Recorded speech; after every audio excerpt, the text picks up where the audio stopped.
the number of students who got already selected in overseas schemes and are studying in abroad, the quantum of amount pending for payment of them for second and third installments, the quantum of amount paid therein ante అధ్యక్ష 8000 అంటే మొత్తం నాకు తెలిసి మొత్తము ఇప్పటివరకు అయినటువంటి students మొత్తం 8722 మంది ఇప్పటివరకు అయిన సంఖ్య అధ్యక్ష. మనం అడిగింది 2024-25కి ఏందని అడిగినాం అధ్యక్ష.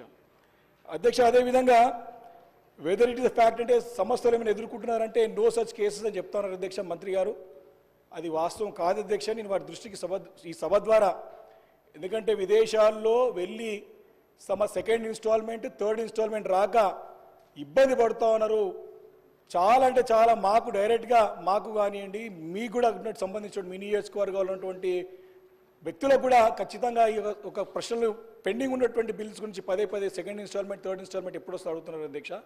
వారి సమాధానంలోనే అమౌంట్ డ్యూ 104 కోట్ల రూపాయలు అని చెప్తా ఉన్నారు. మరి దాంట్లో మరి ఏం లేదని చెప్తున్నారు అధ్యక్ష. దీంట్లో కొంచెం క్లారిటీ లేదు అధ్యక్ష.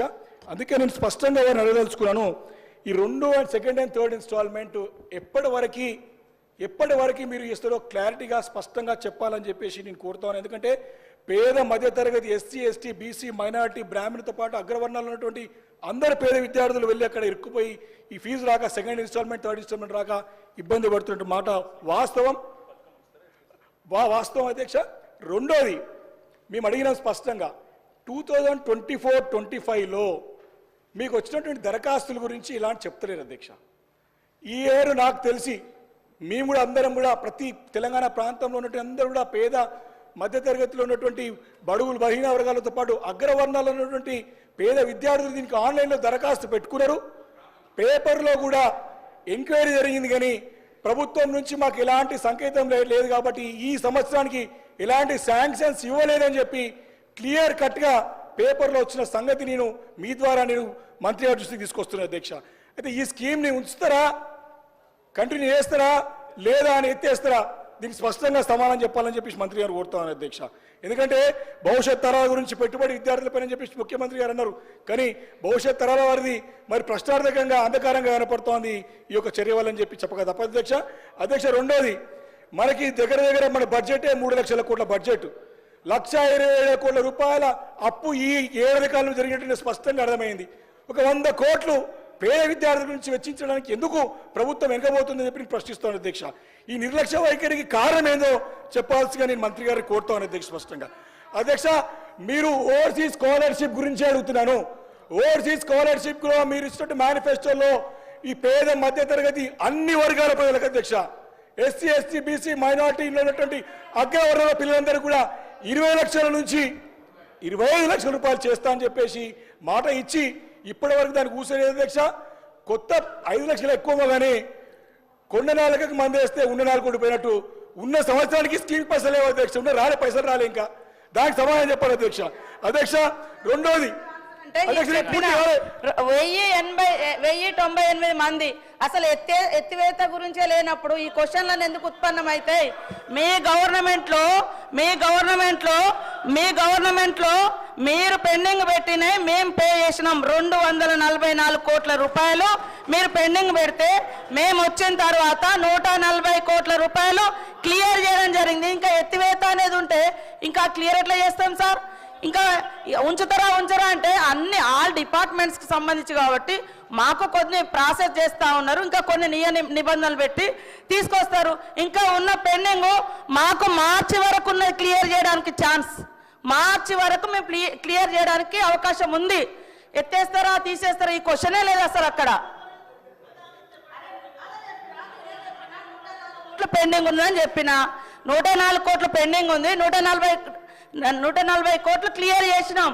మీరు పెట్టిన ఈ 244 కోట్లలో మేము 140 కోట్లు క్లియర్ చేసినాము. ఈ ఇయర్లో ఇంకా 104 కోట్లు మార్చి వరకు మేము పే చేసుకోవడానికి అకాడమిక్ ఇయర్ మాకు అవకాశం ఉంది, మేము క్లియర్ చేస్తాం అవి కూడా. Thank you speaker sir. అధ్యక్ష, నేను క్లారిటీ అంటే అధ్యక్ష, నేను అది పేద విద్యార్థుల గురించి స్పష్టంగా ఇవ్వాల్సిన అవసరం, ఎందుకంటే విదేశాల్లో ఇరుక్కుపోయినారు కాబట్టి వారి సమస్యకి పరిష్కారం రావాలి కాబట్టి అడుగుతాం అధ్యక్ష.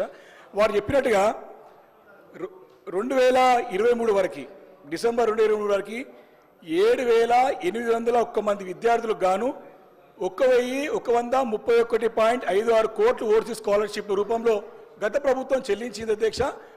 వారు చెప్పినట్టుగా ఫస్ట్ ఇన్స్టాల్మెంట్ క్లియర్ అయిపోయి పెండింగ్ పెట్టే కాదు అధ్యక్ష, అవి సెకండ్ ఇన్స్టాల్మెంట్, థర్డ్ ఇన్స్టాల్మెంట్స్ అవి. దయచేసి మంత్రి గారు సరిదిద్దుకోవాలని చెప్పి కోరుతా ఉన్నాను అధ్యక్ష. దీంట్లో క్లియర్గా 104 కోట్ల రూపాయలు థర్డ్ ఇన్స్టాల్మెంట్ చెప్తారు, కానీ second instalment, third instalment pending ఉంది. ఈ సంవత్సరం అప్లికేషన్స్ క్లియర్ కాలేదు. దాని గురించి ఈ సంవత్సరం దరఖాస్తుల గురించి స్పష్టత ఇవ్వాల్సింది కోరుతూ అధ్యక్ష, ఒకటి స్పష్టంగా లేదు రాష్ట్రంలో అర్థమవుతా ఉన్నది అధ్యక్ష. దీంతో పాటు ఓవర్సీస్ స్కాలర్షిప్స్తో పాటు ఫీ రీంబర్స్మెంట్ కూడా దగ్గర పెండింగ్ ఉన్నాయి. అదేవిధంగా అధ్యక్ష, డబ్బులు చెల్లించాలంటే అధ్యక్ష ప్రశ్న అడుగుతున్నారు అధ్యక్ష. క్వశ్చన్ అడగండి, డివియేషన్ కాకండి. క్వశ్చన్ నేను డివియేషన్ అయితే సార్, ఎక్కడ కూడా డివియేషన్ కాదు ఇది సార్. రియంబర్స్మెంట్ క్వశ్చన్ కాదు ఇది, ఫీజు రియంబర్స్మెంట్ క్వశ్చన్ కాదు ఇది.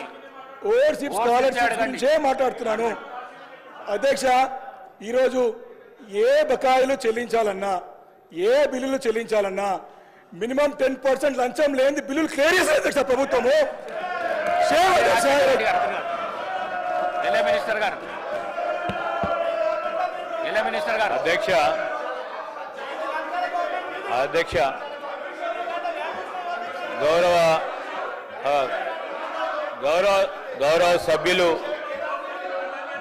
సభ్యులు వివేకానంద గారు సీనియర్ శాసనసభ్యులు అస్పర్షన్ చేసే ముందు, ఎవరిపైన అలిగేషన్ చేసే ముందు, ప్రభుత్వంపై నిందలు మోపే ముందు, వారు ప్రభుత్వంలో ఉన్నప్పుడు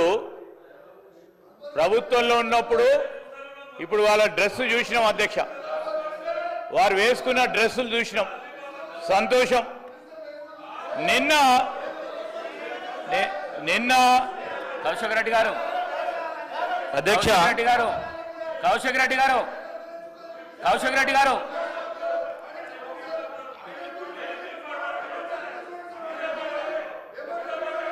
మీరు కూర్చోండి. కౌశిక్ రెడ్డి గారు,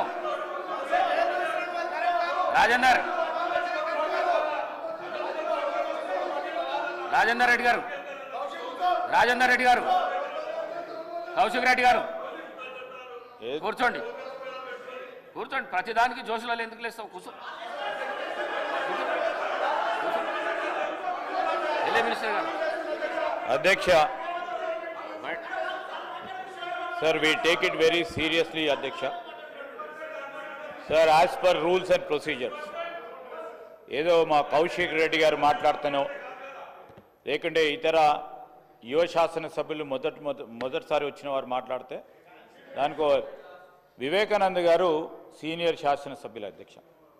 రూల్స్ ప్రొసీజర్స్కి సంబంధించిన అన్ని అంశాల విషయంలో వారికి అవగాహన ఉంది. రూల్స్ ప్రకారం కూడా వారు చదువుకొని ఉంటారు.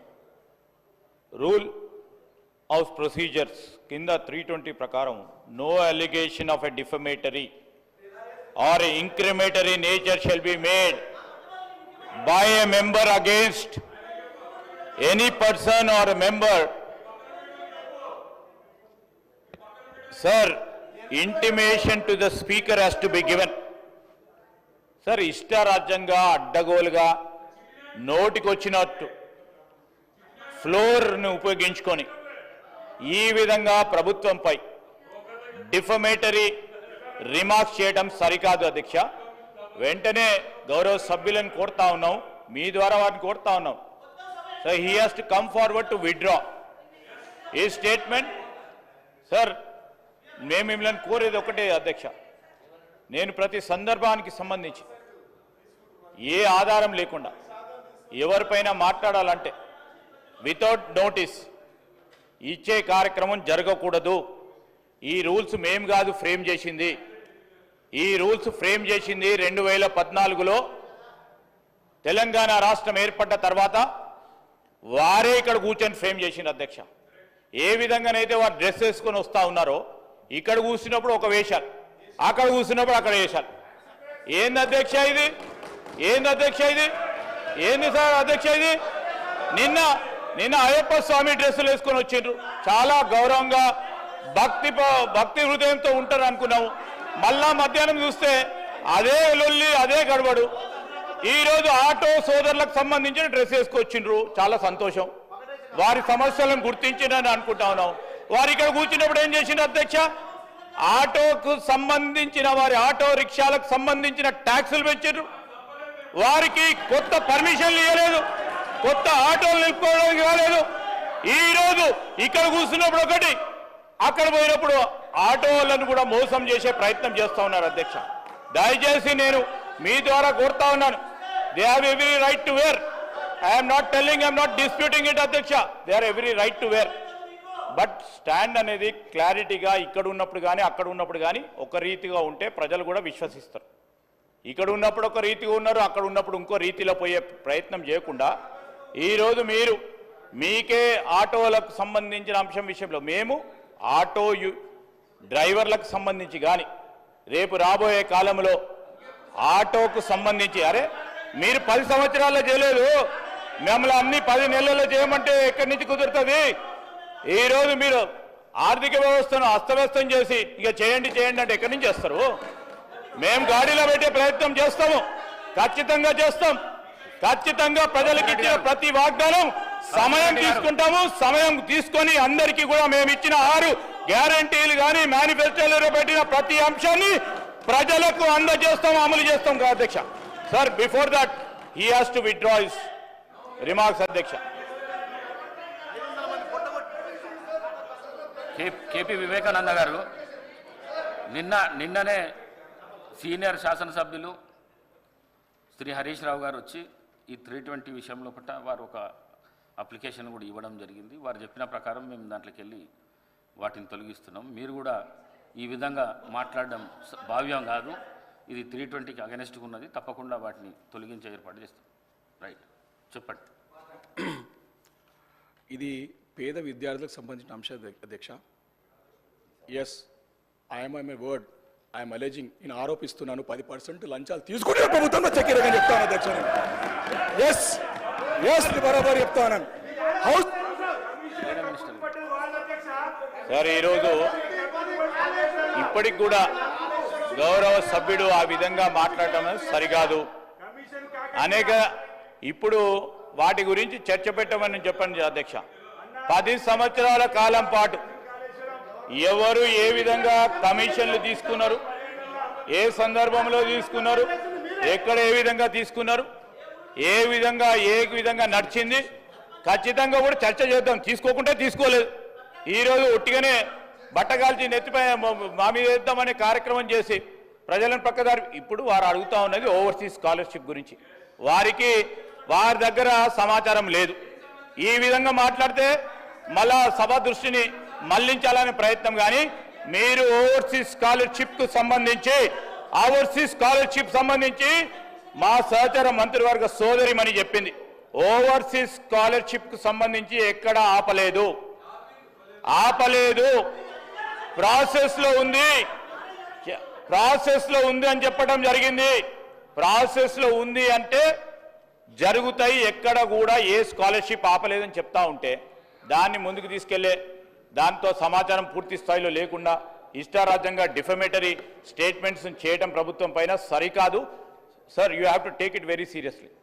Sir, if put a discussion on it. Let's discuss sir Daksha. We are here, we will put everything before the house definitely. ఏదో ఇష్టరాజ్యంగా అడ్డగోలుగా మాట్లాడితే ఎట్లా అధ్యక్ష? ఇదేం సార్ అధ్యక్ష, మీరు చెప్తా ఉన్నారు ఒక పక్షాన. సభాపతి గారి చెప్పే మాటల పైన కూడా గౌరవం లేదు, ఆ చైర్ పైన గౌరవం లేదు. మీరు చెప్పిన అంశాన్ని విషయంలో కూడా దాన్ని తొలగిస్తామని చెప్తే మళ్ళా తొలగియొద్దు, ఉండాలి అని చెప్తే మాకు కూడా అవకాశం ఇవ్వండి. మా సభ్యులు కూడా మాట్లాడతారు, ఏ విధంగా అయిందో మాట్లాడతారు, ఏ విధంగా చేయాలనో మాట్లాడతారు. ఏంది అధ్యక్ష, let him restrict that and all those. నేను I request honourable member also to withdraw because we have to stand. వారు కూడా చదువుకునేవారు. ఇష్టరాజ్యంగా అడ్డుకోలేమో మాట్లాడతారు అధ్యక్ష. నేను కౌశిక్ గారిని కూడా కోరుతా ఉన్నా. వారు ఫస్ట్ టైం మెంబర్ కాదు, వివేకానంద్ గారు ఈజ్ సీనియర్ మెంబర్. కౌశిక్ గారు మాట్లాడిందంటే అర్థం చేసుకోవచ్చు. కానీ నేను కోరుతా ఉన్నా వివేకానంద్ గారిని, ప్లీజ్ విత్డ్రా. నేను చెప్తా ఉన్నాను, he has to withdraw his remarks, what is being made. Time and again, if you want that, please take an action. Vivekananda గారు మాట్లాడిన అనుచిత వ్యాఖ్యలను రికార్డుల నుంచి తొలగిస్తున్నాను. మర్రి రాజశేఖర రెడ్డి గారు ప్లీజ్. అయిపోయింది. దయచేసి మీరు ఒకళ్ళతో వలకకుండి మాట్లాడండి. అయిపోయింది మాట్లాడండి. మర్రి రాజశేఖర రెడ్డి గారు మీ సభ్యుడు కాదా? రాజశేఖర రెడ్డి గారు మీ సభ్యుడు కాదా? అయిపోయింది. క్వశ్చన్ అయిపోయింది. ఆన్సర్ కూడా ఇవ్వడం జరిగింది. ప్లీజ్ కేటీఆర్ గారు మీరు ఎందుకు సభాయను వృధా చేస్తున్నారు? కేటీఆర్ గారు దయచేసి చేయకండి. ఒక ఎల్ఏ మినిస్టరు, ఒక సీనియర్ శాసనసభ్యులు ఈ విధంగా చేసుడు మీకు భావ్యం అనిపిస్తుందా? దయచేసి కూర్చోండి ప్లీజ్. అయిపోయింది. మీరు వకాల్తా చేయవలసిన అవసరం లేదు. అయిపోయింది. మర్రి రాజశేఖర రెడ్డి గారు లేవండి. ఇచ్చేది లేదండి. అయిపోయింది. క్వశ్చన్కు ఆన్సర్ అయిపోయింది. లేదండి ప్లీజ్ కూర్చోండి. ప్లీజ్ లేదు. మీరు ఈ విధంగా అడిగితే ఇచ్చే ప్రసక్తే లేదు. సమయం వృధా చేస్తున్నారు. దయచేసి సభా సమయాన్ని వృధా చేస్తున్నారు. అనుచిత వ్యాఖ్యలు చేసి మీ సభ్యులు చేస్తున్నారు. సీనియర్ శాసనసభ్యులు మీరు కూడా చేస్తున్నారు. కొత్త వాళ్ళకి ఇదే నేర్పిస్తున్నారా? మీరు కొత్త శాసనసభ్యులకు ఇదే నేర్పిస్తున్నారా? ప్లీజ్ మర్రి రాజశేఖర రెడ్డి గారు మాట్లాడండి.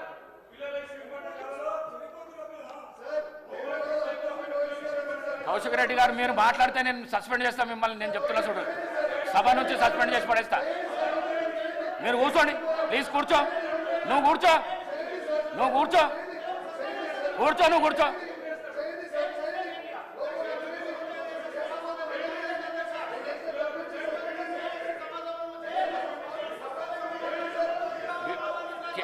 కేపీ వివేకానంద గారు మాట్లాడండి. అధ్యక్ష, ఇది బాధ ఏంటంటే స్టూడెంట్స్ ఇరుక్కుపోయినారు విదేశాల పోయి ఇబ్బంది పడుతున్నారు అక్కడ. అది బర్నింగ్ ప్రాబ్లం అధ్యక్ష. అది సీరియస్. ఎందుకంటే ఇక్కడైతే ఆత్మహత్యలు చేసుకుంటూ నిన్ననే అక్బరుద్దీన్ గారు చాలా క్లియర్ చెప్పారు. 20 లక్షల రూపాయలు ఇవ్వాలంటే 5 లక్షలు తీసుకుంటారని చెప్పారు ఈయన క్లియర్గా. అక్బర్ గారు సీనియర్ శాసనసభ్యులు కదా అధ్యక్ష. వాస్తవం ప్రభుత్వము వీటిని దృష్టిలో తీసుకొని సరిదిద్దుకునే ప్రయత్నం చేస్తే పేద పిల్లలకు బాగుంటుంది. అది మా ఉద్దేశం తప్ప ఏదో రాజకీయాలు చేయాలంటే అవసరం కాదు అధ్యక్ష. స్పష్టంగా ఒకటే కోరుతా ఉన్నాను, ఈ 2024-25 సంబంధించిన అప్లికేషన్ దరఖాస్తులన్నీ కూడా ఇప్పటి కూడా కొత్తది ఒకటి కూడా ఇవ్వలేదని మా దృష్టికి వచ్చింది. ఎన్ని అప్లికేషన్స్ వచ్చినాయి, ఎంతమంది సెలెక్ట్ చేసిర్రు, ఫస్ట్ ఇన్స్టాల్మెంట్ ఏమైనా ఇచ్చిర్రా ఈ సంవత్సరం, దానిపైన స్పష్టత ఇవ్వాలని మంత్రి గారు కోరుతున్నారు. వారు 10 సంవత్సరాల నుంచి కలిపిందంతా కూడా కలిపి చెప్తా ఉన్నారు. కాదు, ఈ సంవత్సరం చెప్పాలని కోరుతా ఉన్నాను. అదేవిధంగా అధ్యక్ష, నిన్న చెప్పినటువంటి ఫీ రింబర్స్మెంట్లో కూడా ఆత్మ సర్టిఫికేట్స్ లేక ఉద్యోగాలు వచ్చి సర్టిఫికేట్స్ తీసుకోలేకపోతున్నారు అధ్యక్ష. కాలేజ్ నుంచి ఆత్మహత్యలు ఫార్మర్స్ కంటే వ్యవసాయదారుల కంటే ఎక్కువ మంది స్టూడెంట్స్ ఆత్మహత్యలు చేసుకుంటారు. కాబట్టి మీరు దయచేసి విద్యార్థుల పట్ల సానుకూలంగా పేద మధ్యతరగతి బడుగు బలహీన వర్గాల ప్రజలకు వారి యొక్క ప్రాణాలు హరించకుండా వారికి తక్షణం బిల్లు ఇవ్వాలి. ఏదైతే ఆరోపణ చేస్తానో దాన్ని సరిదిద్దుకునే ప్రయత్నం చేస్తే అందరికి బాగుంటుంది తప్ప ఏదో రాజకీయ ఆరోపణ కాదు అధ్యక్ష. విత్ ఆల్ ప్రూఫ్ నిన్న మాట మీద నిలబడతా ఉన్నాను. ఈ 10% బంద్ చేసుకోవాలని చెప్పేసి కొడతా ఉన్నాను.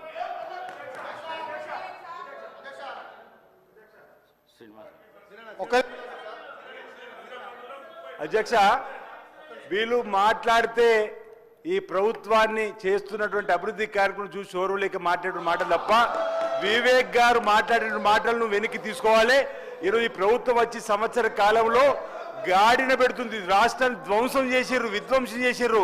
Commission Kakatiya, commission Kaleshwaram, commission బర్లు, కమిషన్ గొర్రెలు, కమిషన్ చేపలు టెలిఫోన్ ట్యాపింగ్లు ఈ కార్ రేసింగ్లలో ప్రతి దానిలో కమిషన్లకు అలవాటు పడ్డ పాత ప్రభుత్వం పచ్చ కాపులను దేశం అంతా పచ్చగన్నట్టు వాళ్ళు తీసుకున్నట్టుగా వాళ్ళు చేసినట్టుగా చేస్తుందని చెప్పినటువంటి ఆరోపణలు ఇది శుద్ధ తప్పు అధ్యక్ష. ప్రజలందరూ గమనిస్తున్నారు. వారి యొక్క ఆలోచన విధానాన్ని ప్రజలు గమనిస్తున్నారు. ఈ ప్రభుత్వం ఎక్కడ కూడా ఈరోజు చిత్తశుద్ధం పనిచేస్తుంది. వారి మాటలు మీరు వెనక్కి తీసుకోమని చెప్పినప్పటికీ ఈ రికార్డు నుంచి తొలగిస్తామని చెప్పినప్పటికీ కూడా అదే పదేగా వారు మాట్లాడేటువంటి మాటలు ఏవైతున్నాయో ఇదందరూ కూడా దళిత బంధువులకు కూడా అధ్యక్ష వాళ్ళు తీసుకున్నటువంటి ఒకటా రెండా వాళ్ళు 10 సంవత్సరాలలో కమిషన్ల పేరిట వేల కోట్లకు పడిగెత్తినటువంటి వాళ్ళే ఈరోజు మా మీద మాట్లాడారు అధ్యక్ష అంటున్నాం. ఈరోజు ప్రజలు వాళ్ళని తిరస్కరించి ప్రతిపక్షాన్ని పరిమితం చేసిన, లోక్సభ ఎన్నికల్లో 0కు పరిమితం చేసిన, ఈరోజు డిపాజిట్ కోల్పోయినప్పుడు కూడా ఈరోజు ఈ విధంగా ఇంకా మనసు మార్చుకొని మాట్లాడుకోవడం అనేది కరెక్ట్ కాదు. ఆ మాటలను తొలగించారు అధ్యక్ష. ఈరోజు చైర్ను కూడా బెదిరించే విధంగా మాట్లాడుతున్నారు అధ్యక్ష. మీరు మాట్లాడితే మీతో సమానంగా వారు మీ పైన కూడా మాట్లాడేది సరైనది కాదు. మీరు చక్కగా రూలింగ్ ఇచ్చి సరే మీరు కొత్తగా ఇచ్చిన సభలకు అధ్యక్ష మాకు ఆదర్శంగా ఉండాల్సిన వీళ్ళు ఎవరంటే మీరు 20 years ఇండస్ట్రీ అంటారు అధ్యక్ష. 21 సంవత్సరం నుంచి సభలు ఉన్నామని చెప్పి సూచన చేసేటువంటి వీళ్ళు ఈ విధంగా మాట్లాడితే దాన్ని ఖండించకుండా ప్రోత్సహించడం ఎంతవరకు సభ అధ్యక్ష? ఈ రోజు వారి యొక్క విధానాన్ని ప్రజలు తిరస్కరిస్తున్నారు. హౌస్ లో కూడా ప్రతి ఒక్కరు ఖండిస్తున్న సందర్భం అధ్యక్ష. ఈ వారి మాటలు వెంటనే వెనక్కి తీసుకోవాలని చెప్పి కోరుతున్నాం. లేదంటే రికార్డు సరి చేసి ఆ మాటలు తొలగించాలని చెప్పి మీకు కోరుతున్నాను అధ్యక్ష. మరి గౌరవ సభ్యులు మరి రాజశేఖర రెడ్డి గారు. థ్యాంక్ యూ స్పీకర్ గారు. ఈ విద్యా సంవత్సరంలో ఎస్సీ, ఎస్టీ, బీసీ, మైనారిటీ, బ్రాహ్మణ విద్యార్థుల ఓవర్సీస్ స్కాలర్షిప్ మంజూరులో చాలా ఆలస్యం జరుగుతుంది అధ్యక్ష. దీంట్లో ఏంటంటే కేవలం ఈ సంవత్సరానికి వచ్చినప్పుడు 30 కోట్లు మాత్రమే విడుదల చేసిండ్రు. 80 కోట్లు బడ్జెట్లో పెట్టడం జరిగింది. ఎందుకంటే 2వ విడత 3వ విడత ఎంత త్వరగా విడుదల చేయగలిగితే విద్యార్థులకు అంత యూస్ఫుల్గా ఉంటుంది. ఎందుకంటే విదేశాలకు వెళ్ళి ఒక నమ్మకంతో మా యొక్క రాష్ట్ర ప్రభుత్వం ఈ అమౌంట్ ఇస్తుంది అని వాళ్ళు విదేశాలకు వెళ్ళడము, అక్కడ ఉద్యోగాలు కూడా దొరక్క ఈ చదువుల మధ్యలోనే ఆపేసి తిరిగి రావాల్సిన పరిస్థితి నెలకొన్నది అధ్యక్ష. మా దగ్గర ప్రత్యేకంగా మా మల్కాజ్గిరి నియోజకవర్గంలో బ్రాహ్మణులు ఎక్కువ ఉంటారు. వీళ్ళు ఈ స్కాలర్షిప్ పైన చాలా ఇది బ్రాహ్మణ పరిషత్ ద్వారా అప్లికేషన్ పెట్టుకున్నారు. దీని నుంచి కూడా వాళ్ళకి ఎటువంటి సహాయ సహకారాలు అందకపోవడం మూలాన వాళ్ళు తీవ్ర మానసిక క్షోభకు గురవుతున్నారు అధ్యక్ష. దయచేసి మీ ద్వారా మంత్రికి నేను విన్నవించుకునేది ఏంటంటే ఈ 2వ విడత 3వ విడత ఏవైతే మనం ప్రామిస్ చేసి ఇస్తా అన్న స్కాలర్షిప్ని త్వరగా విడుదల చేస్తే వాళ్ళకు ఉపయోగపరంగా ఉంటుందనేసి నా యొక్క మనవి అధ్యక్ష. Thank you. గౌరవ సభ్యులు అనిల్ జాదవ్ గారు.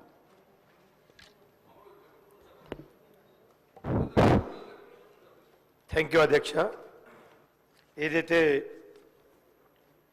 ఓవర్ స్కాలర్షిప్ మీద జరుగుతున్నటువంటి చర్చ మీద ఇక ఈ స్కీమ్ అనేది చాలా బాగుండేది. విదేశీలలో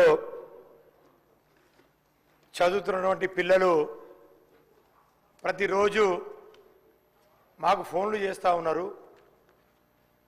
ఏదైతే 2వ 3వ విడత ఏదైతే బకాయిలు ఉన్నాయో చెల్లిస్తలేరని చెప్పేసి వాళ్ళు విదేశాలలో నానా తంటాలు పడుతూ ఉన్నారు.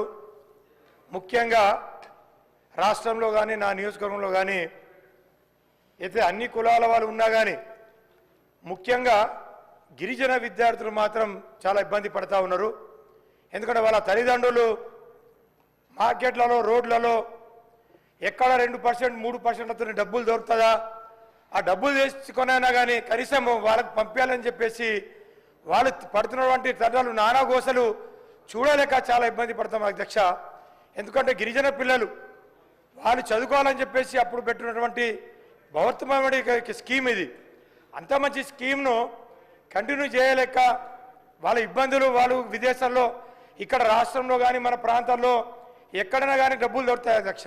కానీ విదేశాల్లో ఎక్కడి నుంచి తెస్తారన్న అధ్యక్ష వాళ్ళు రాత్రి పగలు ఫోన్లు చేస్తూ ఉన్నారు. మీరైనా మాట్లాడండి, ప్రభుత్వాన్ని మీరైనా మాట్లాడండి, ఖచ్చితంగా మాకు డబ్బులు అందించాలని చెప్పేసి వాళ్ళు చేస్తారు. ఎందుకంటే వాళ్ళు చదివినా కానీ వాళ్ళకు సర్టిఫికేట్ కూడా వస్తలేరు. ముఖ్యంగా అయితే వారితో పాటు చాలా ఇబ్బంది పడుతున్నారు కాబట్టి వాళ్ళకు న్యాయం చేయాలి. ప్రభుత్వాన్ని కూడా మేము వినవించుకుంటున్నాం. ఖచ్చితంగా ఏదైతే గిరిజన పిల్లలు ఏదైతే వాళ్ళు చదువుకుంటున్నారో వాళ్ళకి స్కాలర్షిప్లు చెల్లించాలి. ఇంకా ముందు కూడా ఎంతమందిని మనము స్కాలర్షిప్లు ఇంకా ఎంతమందిని మనం చదువుకు పంపిస్తూ ఉన్నాం, ఎంతమంది గిరిజన శాఖ తరపున ఎంతమందిని మనము పంపిస్తా ఉన్నాం అవి కూడా క్లియర్గా చెప్పాలని చెప్పేసి కూడా ఈ సందర్భంగా తెలియజేసుకుంటూ, అదేవిధంగా స్కాలర్షిప్ వస్తే ఇంకా వేరే విధంగా కూడా మన రాష్ట్రంలో కూడా చాలామందికి డిగ్రీ పిల్లలు కానీ ఇంటర్మీడియట్ పిల్లలకు కూడా స్కాలర్షిప్లు వస్తలేవు. అలా యజమానాలు కూడా వాళ్ళకి సర్టిఫికెట్లు కూడా ఇస్తలేరు. చదువు పూర్తి అయినా కానీ వాళ్ళకు కూడా సర్టిఫికెట్లు ఇస్తలేరు అధ్యక్ష. కాబట్టి దీని మీద మీరు ప్రత్యేకంగా చొరవ తీసుకొని యొక్క పరిష్కారాన్ని చూపాలని చెప్పేసి కోరుతా ఉన్నాం అధ్యక్ష. Thank you. గౌరవ సభ్యులు బిలాల గారు. थैंक यू स्पीकर साहब. स्पीकर साहब मैं मिस्टर साहिबा से आपके ज़रिए मालूम करना चाहूँगा कि आपने जो 8,723 बच्चों का जो जिक्र किया स्कॉलरशिप के अंदर, जिसमें से अमाउंट 1,396 करोड़ रुपए दिए बोल रहे हैं, ये 8,323 में माइनॉरिटीज़ के कितने बच्चे हैं, एससी के कितने बच्चे हैं, ये थोड़ा डिटेल्स दे दिए तो जानकारी में वो होगा. और ये जो अकाउंट आप जो दिए हैं कि 8,723 बच्चों में आप 1395 करोड़ रुपए आप दिए बोल रहे हैं, जबकि टोटल अमाउंट 8,723 का हो रहा है 1,744 करोड़. अगर आप 1,396 करोड़ दिए तो बैलेंस बचता है 348, आप 104 बैलेंस बता रहे हैं. तो ये आंसर भी आपका ये रॉन्ग है मैडम. आप प्लीज ये चेक करिए कि टोटल अमाउंट कितना था. आप जब रिएम्बर्समेंट इतना बता रहे हैं तो उसका बैलेंस 20 लाख रुपए पर स्टूडेंट के हिसाब से 8,723 बच्चों के 1,744 करोड़ होते हैं. उसमें से आप अगर से इतना 1,396 रिएम्बर्स करे हैं तो बैलेंस इज 348, लेकिन आप यहाँ स्टेटमेंट में बता रहे हैं 104. ये आप थोड़ा क्लैरिफिकेशन दीजिए मैडम. और प्लीज ये डिटेल्स इसके अंदर कोसे बच्चे कितने हैं ये भी आप डिटेल फराहम करेंगे तो सहूलत होगी. गौरव मंत्रिवर्युలు. అధ్యక్ష, మేము అంటే 2024-25కి సంబంధించి ఎంత స్కాలర్షిప్స్ పే చేసిరు అన్నప్పుడు మరి బకాయిలలో 140 కోట్ల 74 లక్షలు చెల్లించడం అని చెప్పడం జరిగింది అధ్యక్ష. అంటే దాంట్లో 104 కోట్లలో ఫస్ట్ అండ్ సెకండ్ ఇన్స్టాల్మెంట్ వాళ్ళు కలిపి ఉన్నారు. అదేవిధంగా ఇప్పుడు మాకు వచ్చినటువంటి దరఖాస్తులు 3,488 దరఖాస్తులు వచ్చినాయి. వాటిలో మా టార్గెట్ అంటే మనం ఇవ్వాల్సినటువంటి వాళ్ళు సెలెక్ట్ చేయాల్సింది 1,310 మంది విద్యార్థులను సెలెక్ట్ చేయాల్సినటువంటి అవసరం ఉంది సార్. అది తొందరలోనే చేయడం జరుగుతుంది. ఎందుకంటే వివిధ డిపార్ట్మెంట్స్ నుంచి కూడా తీసుకొస్తున్నాం. కొంతమంది డాక్యుమెంట్స్ కానీ ఇతరత్ర మరి సర్టిఫికెట్స్ కానీ అవన్నీ కూడా వెరిఫై చేస్తున్నందున కొద్దిగా డిలే అయింది. కానీ తప్పకుండా ఈ స్కీము మరింత స్ట్రాంగ్గా చేయడం జరుగుతుంది. అదేవిధంగా స్కాలర్షిప్ చెల్లించలేక ఇతరత్ర ఆత్మహత్యలు అన్నారు. మీ ప్రభుత్వంలో లావణ్య అనేటువంటి దళిత ఇంజనీరింగ్ స్టూడెంట్ మహబూబ్ నగర్లో ఆత్మహత్య చేసుకున్నది. తల్లిదండ్రులకు వీడియో కూడా పెట్టింది, నేను ఉన్నత చదువులు చదువుకోవడానికి నాకు డబ్బులు లేక అని. మీరు ఇవాళ గొప్పగా మాట్లాడితే ఎట్లా? 10 ఏళ్లలో మీరు చేసినటువంటి బకాయిలు, మీరు పెట్టినటువంటి రకరకాల సమస్యలు అవి కొనసాగుతున్నాయి. వాటిని కంప్లైంట్ అట్లాంటి సమస్యలు రాకుండా చేయడం కోసం మేము ప్రయత్నం చేస్తున్నాం. అదేవిధంగా మరి ఇందాక అన్నట్టుగా 244 కోట్లు వాళ్ళే పెండింగ్ ఇచ్చిపోయారు. వివేకానంద గారు కానీ, రాజశేఖర్ రెడ్డి గారు, అనిల్ జాదవ్ గారు, మరి బలాల గారు చెప్పినట్టుగా వాళ్లకు ఏ కమ్యూనిటీ నుంచి ఎంతెంత ఇప్పటి వరకు గత ప్రభుత్వంలో కానీ ఇప్పుడు కానీ చెల్లించినాయో విత్ పేపర్ రూపంలో వాళ్ళ ముందు పెట్టడం జరుగుతాయి సార్. ఈరోజు వాళ్ళు ఒక సబ్జెక్టుకి వచ్చి ఒక సబ్జెక్టు మేము ఆల్రెడీ 140 కోట్ల 74 లక్షలు చెల్లించడం జరిగింది. మాకున్నటువంటి దాని ప్రకారము ఇంకా 104 కోట్లు పెండింగ్లో ఉన్నాయి. అవి తొందరలో మార్చి వరకు కూడా మాకు అవకాశం ఉంది. దాంట్లో ఫస్ట్ సెకండ్ ఇన్స్టాల్మెంట్స్ క్లియర్ చేయడం జరుగుతుంది. దాంట్లో ఇంకా మేమేమి ఎక్కడ పెండింగ్ పెట్టలే. కొన్ని పెండింగ్ ఉన్నాయి. ఫీజు రియంబర్స్మెంట్ మీరు ఇచ్చిపోయినాయి 4,500 కోట్ల దాకా పెండింగ్ ఉన్నాయి. ఇవాళ మమ్మల్ని అంటే ఎట్లా? మీరు ఇచ్చినటువంటి ఆర్థిక వ్యవస్థ మరి ఇబ్బందికరమైనటువంటి పరిస్థితి ఉంది, అయినా కూడా చెల్లించే కార్యక్రమంలో ఉన్నాము. అది అర్థం చేసుకోకుండా ఇంకేదో డైవర్ట్ చేయడము. ఇవాళ ఆటోలది, ఊబర్లు, బైకులు మీ మీ తెలంగాణ భవన్లో మీరు ఓపెన్ చేసిరు అంటే బస్సు బంద్ చేయాలా? ఎర్ర బస్సులు ఫ్రీగా పెట్టడం బంద్ చేయాలా మహిళలకు? అది కూడా చెప్పండి. ఆటోలకు మీరు 10 ఏళ్లలో ఏం చేసిర్రు? మీరు పెడితే ఓలా, ఊబర్, బైకు, మరి ఇవాళ ఏమి మెట్రో కూడా వచ్చినాక చాలా మందికి ఆటోలకు కూడా దెబ్బతిన్నది. అదేవిధంగా మీ ప్రగతి భవన్లో బైక్ డ్రాపింగ్ సర్వీసులు మరి ఇవన్నీ కూడా మీ హయాంలో జరిగినాయి. కాబట్టి ఇవాళ ఇక్కడున్న అప్పుడు ఒక మాట, అక్కడున్నప్పుడు ఒక మాట కాదు. మీరు 10 ఏళ్లలో ఆటో డ్రైవర్ల అభివృద్ధి కోసం, ఆర్థికంగా బలోపేతం కోసం ఏం చేసిరు? మేము తీసుకొచ్చింది ఒకటే, ఉచితంగా మహిళలకు బస్సు తీసుకొచ్చినాం. పేదింటి బిడ్డలు ఎక్కేటువంటి ఎర్ర బస్సులకు ఫ్రీగా పెట్టినాం. అది తప్ప? అరే మీరు ఎట్లా మాట్లాడినారు? మీరు దాంట్లో మాట్లాడారు కాబట్టే నేను చెప్పడం జరుగుతూ ఉంది అధ్యక్ష. ఖచ్చితంగా డీటెయిల్స్ ఇస్తాం. మా గవర్నమెంట్లో ఇందులో ఏం పెండింగ్ లేదు. సెలక్షన్ డిసెంబర్ ఎండింగ్ లోపు క్లియర్ చేస్తాము. వివిధ డాక్యుమెంటేషన్, అదేవిధంగా వివిధ శాఖల నుంచి ఈ అంబేద్కర్ గారి యొక్క ఓవర్సీస్ అనేది ఒక డిపార్ట్మెంట్తో లిమిటేషన్ లేదు. వివిధ ఎస్సీ, ఎస్టీ, బీసీ, బ్రాహ్మణ, ఇతర క్యాస్టులు కూడా ఉన్నారు కాబట్టి అవన్నీ కూడా తీసుకొస్తున్నారు. డిసెంబర్ ఎండింగ్ లోపు ఇవి క్లియర్ చేస్తాం. తప్పకుండా స్ట్రాంగ్గా ఈ పథకాన్ని కొనసాగిస్తాం. క్వశ్చన్ నంబర్ 542 కరీంనగర్ కామారెడ్డి ఎల్లారెడ్డి రహదారి జాతీయ రహదారిగా మార్పు. రోడ్లు మరియు భవనాల మంత్రి శ్రీ కోమటిరెడ్డి వెంకటరెడ్డి గారు.